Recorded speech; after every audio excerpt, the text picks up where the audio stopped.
My aunt called me crying about an emergency. I handed her my keys. She gave my car to her son and told me to take the bus. What would you do if someone you trusted stole the one thing you worked years to buy? My Aunt Linda showed up at my door at 9 p.m. on a Tuesday. Her face was red. Her hands were shaking. Rob's in the hospital. Heart attack. My car won't start. Please, I need yours. Just for tonight. I hesitated. I always hesitate with Linda. But this was an emergency. Family is family, right? I gave her the keys. She promised she'd bring it back by morning. 3 days later, my car was gone. And she told me her son Kyle needed it more than I did. I had every text message. Every promise. A title with only one name on it. Mine. Here's what she didn't know. I don't bluff. Before we go any further, drop a comment. Where are you watching from and what time is it there?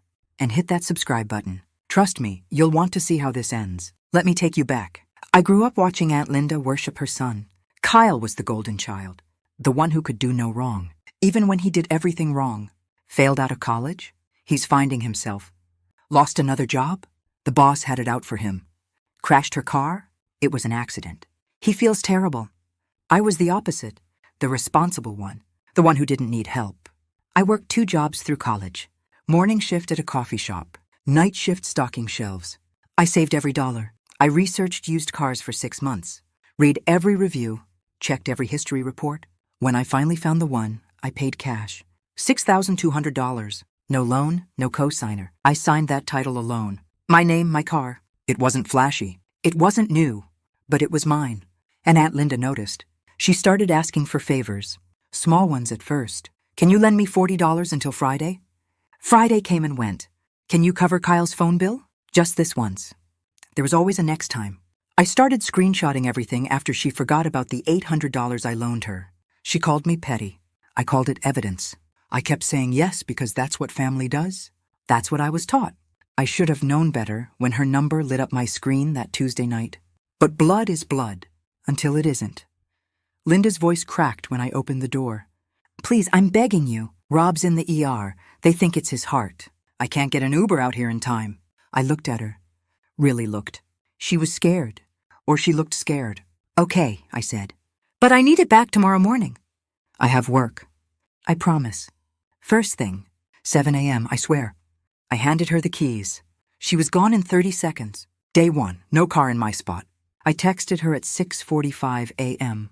Hey, is everything okay? When can I grab the car? Read receipt. No reply. Day 2. I called, straight to voicemail. I texted again.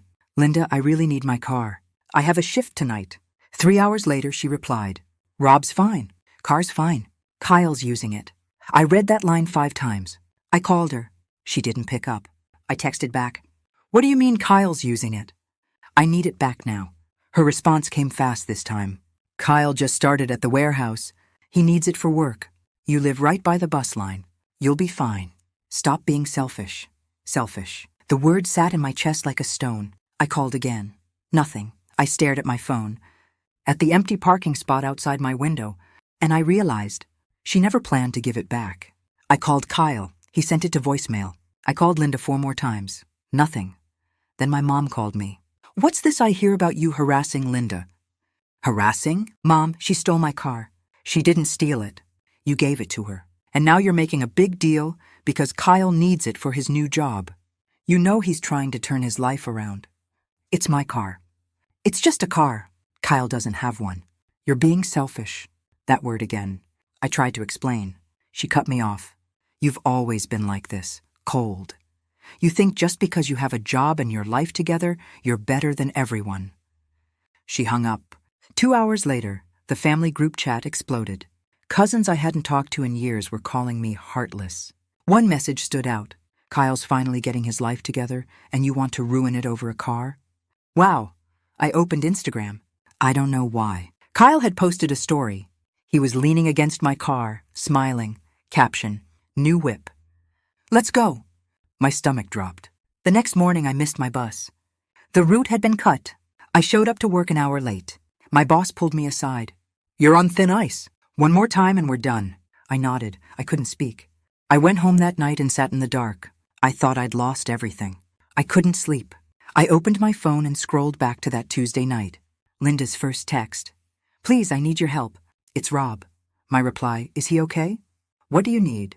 Can I borrow your car? Just tonight. I'll have it back by 7 a.m., I promise. I screenshotted it. Then I scrolled forward. Day 2. My text, Linda, where's the car? Her reply, finally, Kyle has it now. He needs it more than you. I took another screenshot. Day 3. I need it back today. Linda, he's working. You can take the bus. Stop being selfish. Screenshot. I opened a new folder on my phone. Labeled it Evidence. I saved every message, every read receipt, every timestamp. The pattern was clear. She promised to return it. She lied. She handed it to Kyle. And then she tried to make me the villain for asking for my own property back. I pulled my filing cabinet open. Found the title. One name in the owner field. Not Linda's, not Kyle's, mine. I took a picture of it. Added it to the folder. I didn't borrow my car to her. I didn't gift it. She took it. And she admitted it in writing. I had proof, but I needed more. I needed to know exactly where I stood. I sent one text to the family group chat. I lent Linda my car for an emergency. She gave it to Kyle without asking. I need it back by noon tomorrow, or I'm taking legal action. I hit send. My phone started ringing 10 seconds later. Linda. I didn't pick up. She left a voicemail. I played it on speaker. How dare you threaten me like this? After everything I've done for you. Rob almost died and you're worried about a car. You're disgusting. I saved the voicemail. The group chat lit up. You're really going to destroy this family over a car? Linda's been through so much. Have a heart. Kyle's finally working. You want to ruin that? One cousin messaged me privately. You've always been cold. This just proves it. I didn't reply to any of them. Then Kyle texted me directly. Chill out, Karen. You'll get it back when I'm done with it. Stop freaking out over nothing. I stared at that message for a full minute. Noon came. No car. No apology. Just more messages calling me selfish, heartless, a snake. My rent was due in 4 days. My boss had already warned me. I couldn't afford another late shift. I looked at my evidence folder. Then I looked up one number. The non-emergency police line. They wanted a villain? Fine, I'd give them one. Before I made that call, I did my homework. I pulled out my car insurance policy. I hadn't looked at it in months. Page 3. Section on authorized drivers. Policyholder must provide written authorization for any non-household driver. Unauthorized use voids coverage and may constitute theft. I never gave Kyle written permission. I never gave him any permission. Screenshot. Then I called a mutual friend, someone who grew up with Kyle. Hey, random question. Is Kyle allowed to drive right now? Long pause. You didn't hear? He lost his license last year. DUI. It's suspended for another 6 months. My blood went cold. He's been driving? I mean, I've seen him around. I figured he got it back. He didn't. Kyle was driving my car with a suspended license, illegally. If he got pulled over, my car could be impounded. My insurance was void. I could be held liable. I pulled the title again. Took another photo. Then I looked up Kyle's court records. Public information. There it was. DUI conviction. License suspended. I saved everything. Text thread. Title. Insurance clause. Kyle's record. I didn't just have proof anymore. I had a case, and I knew exactly what to do next. I needed to understand why. Why Linda thought this was okay.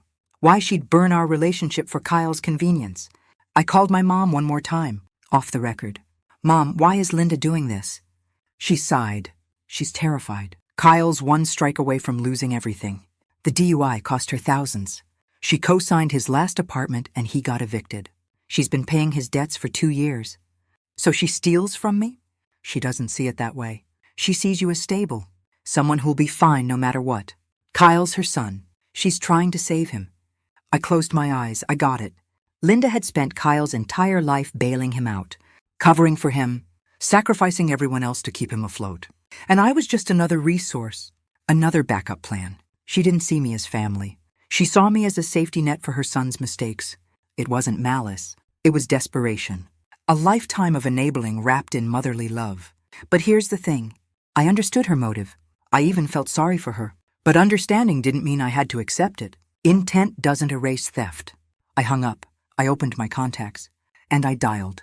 The officer who answered was calm, professional. Non-emergency line, how can I help you? I need to report a stolen vehicle. Can you describe the situation? I kept my voice steady. My aunt asked to borrow my car for a medical emergency. She promised to return it the next morning. She didn't. She gave it to her son without my permission. He's now refusing to return it. He has a suspended license and is driving it illegally. Do you have documentation? Yes, I have the title in my name only. Text messages showing her promise to return it and her admission that she gave it to someone else. And I have proof of his suspended license. Silence. Then, that's vehicle theft. We'll need you to file a formal report. My heart pounded. What happens next? We'll issue a report number. If we locate the vehicle, we'll recover it. The person in possession may be detained. I swallowed hard. Okay, I want to file. She walked me through it. Case number 24, 18,849. I gave her Kyle's workplace address. The warehouse. She told me they'd send a unit within 48 hours. I hung up. I didn't call Linda. I didn't warn Kyle. I just waited. The power had shifted, and they had no idea. 2 days later, my phone rang. Unknown number. This is Officer Ramirez. We've located and recovered your vehicle. The individual in possession has been detained for questioning. I couldn't breathe. Is the car okay? It's been towed to the station lot. You can pick it up once we process the report. The individual could not provide proof of ownership or permission to operate the vehicle. Thank you. I hung up. 10 minutes later, Linda called. I answered. She was screaming. What did you do? The police arrested Kyle at work. In front of everyone. He's going to jail because of you. I didn't raise my voice. He was driving a stolen car with a suspended license. You gave me that car. I lent it to you for one night. You gave it to Kyle. That's theft. He's my son. And it's my car. She was crying now. Please, please drop the charges. He'll lose his job. He'll go to jail, please. I closed my eyes. Here's what's going to happen. Kyle returns the car today. You pay for the mileage, the cleaning, and any damage. $500. And you never contact me for a favor again. Ever. Silence. If you don't agree, I press full charges. He goes to court. Do you understand? Her voice was barely a whisper. Fine. The car was delivered by tow truck that afternoon. I walked outside and stared. Fast food bags on the floor, scratches on the bumper, dirt caked on the seats. The odometer read 700 miles more than when I'd handed Linda the keys. I took pictures of everything. I called my insurance company, filed a claim. The adjuster estimated $1,200 in damage and cleaning.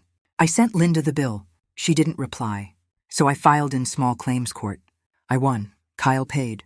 In installments. But he paid. I stood in my parking spot and looked at my car. It was trashed, but it was mine again. I could have pressed charges. I could have let Kyle go to court.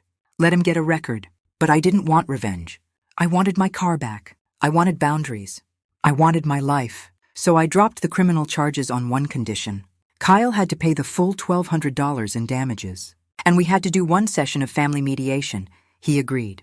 The mediation was awkward, tense. Kyle mumbled an apology. He didn't look at me. Aunt Linda cried. She said I destroyed the family, that everyone would remember what I did. The mediator redirected her. The issue here is trust and property rights. Kyle took something that wasn't his.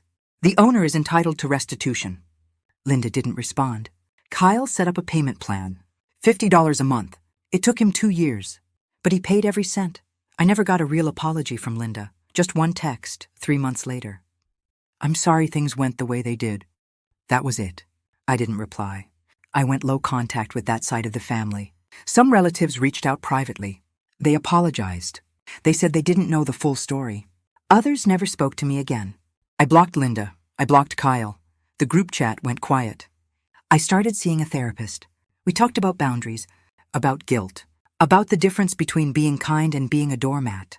I installed a dash cam in my car. I updated my insurance with stricter driver policies. I put a note in my phone.